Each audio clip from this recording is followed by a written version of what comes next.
गोरखपुर के circuit house में CM योगी ने अधिकारियों की जमकर क्लास लगाई है। सीएम ने गोरखपुर वाराणसी राष्ट्रीय राजमार्ग की खराब हालत को देखते हुए कहा है कि काम जल्द से जल्द पूरा किया जाए।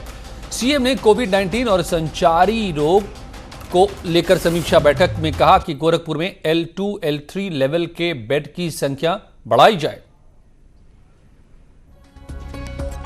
आज जो मुख्य एजेंडा कोविड और संचारी रोग पर था और इसके अलावा जो हमारे गोरखपुर के मुख्य जनपद हैं उनका रिव्यू किया गया है। और कोविड में सर के निर्देश, जो अतिरिक्त निर्देश सर ने इस बार दिए हैं वो है L2 और L3 के बेड बढ़ाने को। और सर के निर्देश हैं कि किसी भी पेशेंट को L2 बेड या बेड ना होने की वजह से लौटाया नहीं जाना चाहिए। और उसमें बाल चिकित्सालय जो 500 बेड का तैयार हो रहा था BRD में, उसमें इमीडिएटली हमें कोविड फैसिलिटी तैयार करने के निर्देश दिए गए। गोरखपुर सर्किट हाउस में मुख्यमंत्री योगी आदित्यनाथ ने आज अधिकारियों को पेच कसे। कोविड-19 को लेकर DGME भी बैठक में शामिल रहे और उनसे साफ कहा कि L2 और L3 लेवल के हॉस्पिटलों की संख्या में वृद्धि की जाए। साथ ही जो मेडिकल कॉलेज में निर्माणाधीन बाल रोग चिकित्सालय है उसकी भी बिल्डिंग का जल्द से जल्द हस्तांतरण लिया जाए, जिससे वहां भी कोविड हॉस्पिटल खोला जाए। विकास कार्यों की समीक्षा करते हुए मुख्यमंत्री ने गोरखपुर वाराणसी राष्ट्रीय राजमार्ग की प्रगति को जाना। साथ ही जंगल कौड़िया से मोहद्दीपुर के बीच बनने वाले 4 लेन को जल्द से जल्द पूरा करने के निर्देश भी दिए। अखिलेश पांडे के साथ रामपाल द्विवेदी, न्यूज 18 गोरखपुर। जन्माष्टमी के मौके पर गोरखपुर में एक कार्यक्रम में शामिल हुए मुख्यमंत्री योगी आदित्यनाथ ने प्रदेशवासियों को जन्माष्टमी की शुभकामनाएं दी। इस दौरान सीएम ने बाढ़ और कोरोना को लेकर भी लोगों से बचाव की अपील की। जन्माष्टमी के मौके पर गोरखपुर में एक कार्यक्रम में शामिल हुए मुख्यमंत्री योगी आदित्यनाथ ने प्रदेशवासियों को जन्माष्टमी की शुभकामनाएं दी। उन्होंने कहा, देश और दुनिया बड़े संकट का सामना कर रही है। पीएम मोदी ने वक्त रहते लॉकडाउन का फैसला किया। इसी वजह से देश में कोरोना से होने वाले मौतों के आंकड़े को बेकाबू होने से रोका जा सका। भारत के अंदर आदरणीय प्रधानमंत्री श्री नरेंद्र मोदी जी के समय से लिए गए निर्णय हम देश और दुनिया के किसी भी अन्य देश की तुलना में बेहतर स्थिति में है। सीएम योगी ने कहा, प्रदेश सरकार कोरोना काल के दौरान लोगों की मदद में जुटी है और कोई भी राहत से वंचित नहीं होगा। बाढ़ की इस त्रासदी से आप सबको जूझना पड़ रहा है और इसलिए आप सबके साथ आपके इस दुख में सहभागी बनने के लिए आज मैं विशेष रूप से यहाँ पर आया हूँ। सीएम योगी ने एक बार फिर अपील की कि कोरोना से बचने के लिए 2 गज की दूरी बनाए रखना बेहद जरूरी है। और आपको दिखाते हैं 2 तस्वीरें। सीएम योगी आदित्यनाथ हवाई सर्वे करने पहुंचे, इलाकों का जायजा लिया जहां जहां बाढ़ ने कहर बरपाया है। गोरखपुर और आसपास के इलाकों में किस तरह से बाढ़ ने बर्बादी की है, इसकी तस्वीरें भी देखी हवाई सर्वे के जरिए। सीएम योगी ने अधिकारियों को इनसे निपटने के निर्देश भी दिए हैं। गोरखपुर में एक कार्यक्रम में भी शामिल हुए योगी आदित्यनाथ। प्रदेशवासियों को जन्माष्टमी की शुभकामनाएं दी और प्रभावित लोगों को राहत सामग्री भी बांटी। गोरखपुर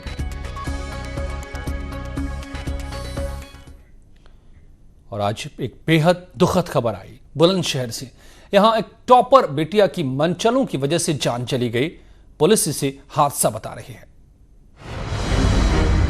अमेरिका में पढ़ाई कर रही गौतम बुद्ध नगर में रहने वाली सुदीक्षा की मौत की गुत्थी उलझती जा रही है। सुदीक्षा के परिजनों का आरोप है कि बुलेट सवार लड़कों ने छेड़खानी की, जिसकी वजह से बाइक का एक्सीडेंट हुआ और सुदीक्षा की मौके पर मौत हो गई। हमारे पीछे थे, फिर उन्होंने अपनी बाइक मंदी करके हमारी बाइक आगे निकली, उन्होंने पीछे मंदी करके और फिर हमारे पीछे से एकदम आए और हमारे आगे आके एकदम उन्होंने ब्रेक मारे। लेकिन पुलिस और प्रशासन का दावा है कि इस पूरे मामले में छेड़खानी जैसी कोई बात नहीं। सुदीक्षा अपने चाचा नहीं बल्कि भाई के साथ जा रही थी। उनके सामने एक मोटरसाइकिल जा रही थी जिसमें ब्रेक लगाने की वजह से एक्सीडेंट हो गया और टकरा करके गिरने पे, रोड से हिट होने पे लड़की के चोट आई और बाद में उसको अस्पताल ले गए, वहाँ पे उसकी डेथ हो गई अनफॉर्चुनेटली। एक तरफ सुदीक्षा के परिवार के दावे हैं तो दूसरी ओर पुलिस प्रशासन के। ऐसे में उलझकर रह गई है सुदीक्षा की मौत की असली वजह। सुदीक्षा मामले को लेकर राजनीति भी शुरू हो गई है। हादसे के बाद कांग्रेस ने सरकार पर तीखा हमला बोला और यूपी में कानून व्यवस्था को फेल करार दिया है।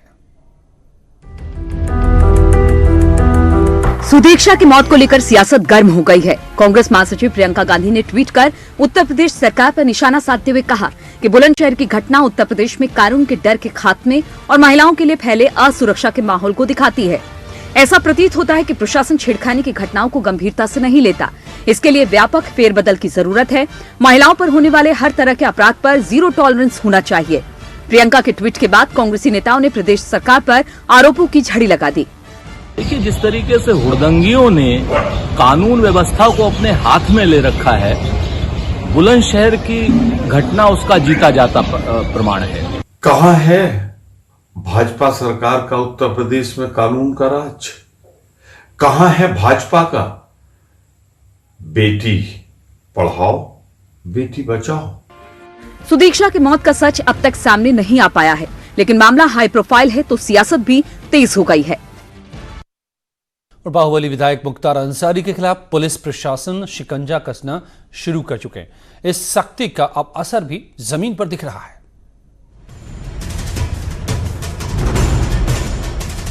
मऊ के बाहुबली विधायक मुख्तार अंसारी के गिरोह पर पुलिस लगातार शिकंजा कस रही है। पिछले 50 दिनों में अंसारी गैंग के लोगों की 16 करोड़ की संपत्ति जब्त की जा चुकी है। अब पुलिस ने कोयला माफिया उमेश सिंह और उसके भाई राजन सिंह की 6.5 करोड़ की संपत्ति जब्त कर ली है, जैसे माफिया गिरोह में हड़कंप मच गया।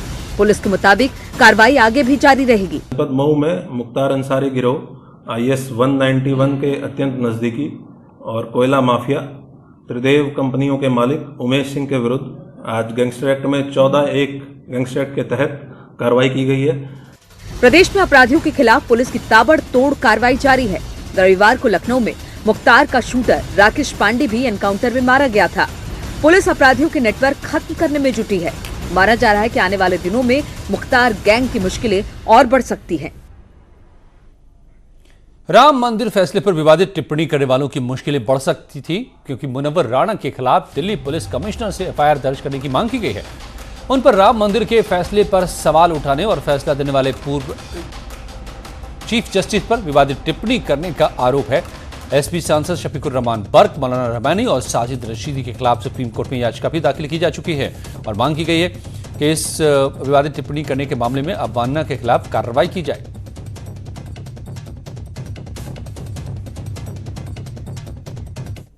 ये मांग क्यों जोर पकड़ने लगी है? ऐसा क्या उन्होंने बोला जिसके आधार पर दिल्ली पुलिस कमिश्नर से FIR की मांग की जा रही है और अवमानना का मामला बनाकर याचिका भी दाखिल की गई है?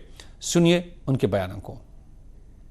कि अदालत में तो फैसले होते हैं ना, इंसाफ नहीं होता है। यहां जरूरत तो इंसाफ की थी, इंसाफ हो ही नहीं सकता था अदालत में। रंजन गोगोई साहब ने वहां से निकल के फौरन अचानक सुबह हुई और राज्यसभा की मेंबरी हासिल कर ली। ये बहुत ही घटिया बात थी। यानी उनकी इस हरकत से अगर मेजरमेंट कराया जाएगा तो माफ कीजिएगा, सुप्रीम कोर्ट ऑफ इंडिया की बिल्डिंग जो है वो 6 इंच कम से कम नीचे गैरत के मारे धंस गई होगी कि इतनी बड़ी नाइंसाफी। हकीकत तो ये है कि वहाँ वो बाबरी मस्जिद थी और बाबरी मस्जिद है, इंशाल्लाह बाबरी मस्जिद रहेगी। जहाँ एक मरतबा कोई मस्जिद बन जाती है अल्लाह की तरफ से, तो वो जमीन वो हिस्सा मस्जिद ही रहता है और मस्जिद रहेगा। और MI बिल्डर के मार्केटिंग हेड प्रवीण सिंह का ऑडियो तेजी से वायरल हो रहा है। बड़ी खबर आ रही है, इसमें कई वो ग्राहकों से ब्लैक मनी निवेश पर बातचीत कर रहा है।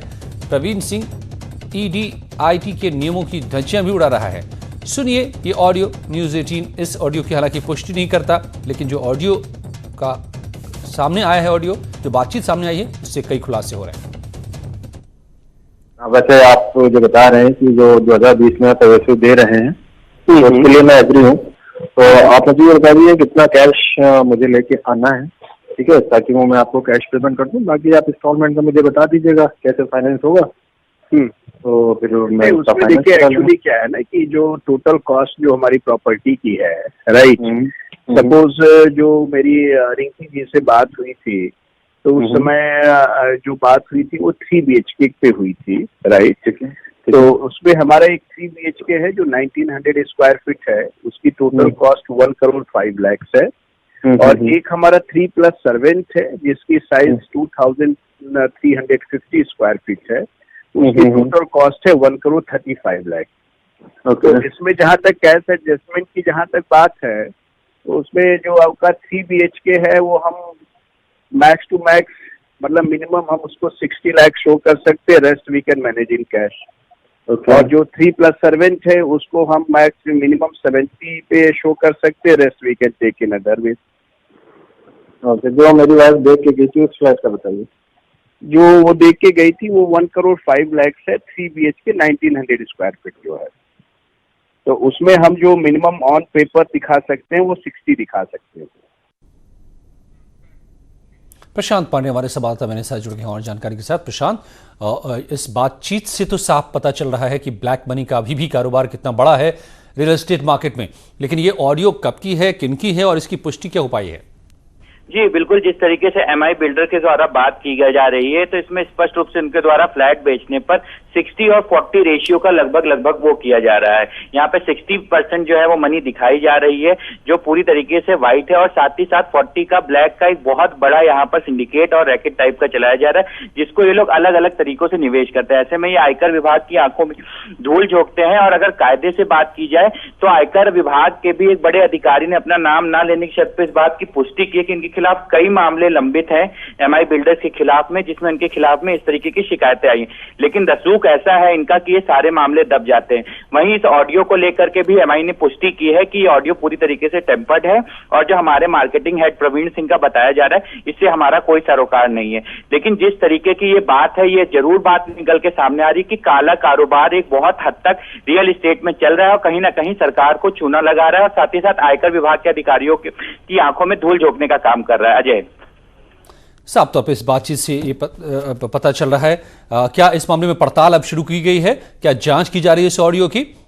जी बिल्कुल, जिस तरीके से बात की गई है इसको लेकर के जो है शुरू में भी कई विवाद निकल करके सामने आए थे MI बिल्डर के।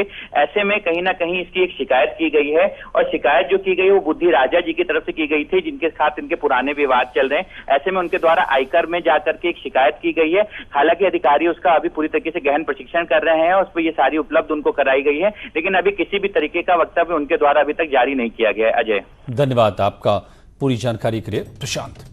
कोरोना संक्रमित मशहूर शायर राहत इंदौरी का दिल का दौरा पड़ने की वजह से निधन हो गया। कोविड-19 की पुष्टि होने के बाद उन्हें देर रात अस्पताल में भर्ती कराया गया था, लेकिन 70 साल की उम्र में निधन से अब शोक की लहर है। मशहूर शायर राहत इंदौरी का आज दिल का दौरा पड़ने से निधन हो गया। कल देर रात इंदौर में उन्हें अस्पताल में भर्ती कराया गया था। कोरोना के लक्षण दिखने के बाद वो कोरोना पॉजिटिव पाए गए थे। कोरोना के लक्षण के बाद उन्होंने अपना कोरोना का टेस्ट करवाया, जिसमें वो कोरोना पॉजिटिव पाए गए, जिसके बाद उन्हें इंदौर के अरबिंदो हॉस्पिटल में भर्ती कराया गया। हालांकि कल राहत इंदौरी के बेटे ने ट्वीट कर जानकारी दी थी कि वो ठीक है, लेकिन आज उनकी मौत ने सबको झकझोर दिया। अपने लास्ट ट्वीट में उन्होंने कहा था कि आप मेरे लिए दुआ करें कि मैं इस बीमारी को मात दे सकूं। हम आपको बता दें, राहत इंदौरी बेहद मशहूर शायर थे। उन्होंने बॉलीवुड के लिए भी बेहतरीन गाने लिखे। 70 साल की उम्र में उनका निधन हुआ है। हालांकि जब उन्हें कोरोना पॉजिटिव पाया गया तो डॉक्टरों ने उन्हें उनकी उम्र को देखते हुए तुरंत अस्पताल में भर्ती होने की सलाह दी, लेकिन शायद उन्हीं को कुछ और ही मंजूर था। ये सर नहीं है मियां। नंद के घर आनंद भयो, जय कन्हैया लाल की। हाथी घोड़ा पाल की कृष्ण जन्माष्टमी हर तरफ यहीं इस मौके पर सुनाई दे रहा है।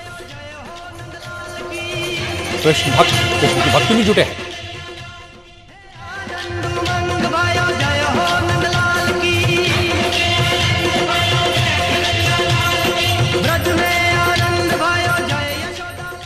हालांकि कोरोना वायरस की महामारी की वजह से मंदिरों में बड़े आयोजन नहीं हो पा रहे हैं, फिर भी मथुरा से काशी तक कृष्ण जन्माष्टमी की धूम है।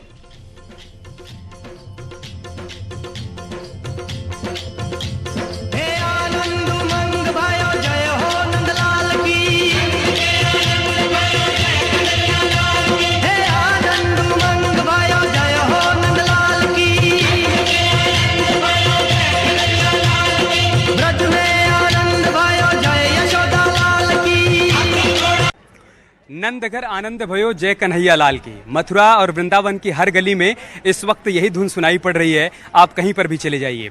इस वक्त हम श्री कृष्ण जन्मभूमि पर खड़े हुए हैं। आप देखिए मेरे ठीक पीछे आपको प्रवेश द्वार दिखाई पड़ रहा है। इसको भी जगमग लाइटों से सजा दिया गया है। यहाँ पर सुरक्षा कर्मी भी तैनात कर दिए गए हैं और मंदिर के भीतर भी भव्य तैयारियां की गई हैं। अगर आप देख पाएंगे पूरे मंदिर परिसर को कैसे लाइटों से सजाया गया है। मंदिर का गुंबद भी आपको दिखाई पड़ रहा होगा, उसको भी किस तरीके से सजाया गया है, उसकी दिव्यता और भव्यता को आप देख सकते हैं। मंदिर के भीतर अगर हम बात करें तो जन्मोत्सव की तैयारियां वहां पर पूरी हो चुकी हैं। बस कान्हा के आने का इंतजार किया जा रहा है। कान्हा का जब जन्म होगा उसके बाद विधिवत उनकी पूजा अर्चना की जाएगी। उसके लिए पुजारी भी तैयार हैं। तो कुल मिलाकर तमाम तैयारियां मुकम्मल हो चुकी हैं। क्या नाम है आपका? सर श्वेता नाम है मेरा और बहुत ज़्यादा तमन्ना से मैं आई थी कि मुझे कम से कम कृष्ण जी के दर्शन हो जाएं, मंदिर के दर्शन हो जाएं, बट वो नहीं हुए। थोड़ा दिल तो टूट रहा है। चलो कोई नहीं, बाहर से दर्शन हो गए वो भी काफ़ी है मेरे लिए। आपको भी निराशा हुई? यस। नाम क्या है? मुस्कान। अच्छा मुस्कान, आप भी दर्शन के लिए आई थी? हाँ। क्या बताया गया यहाँ पे?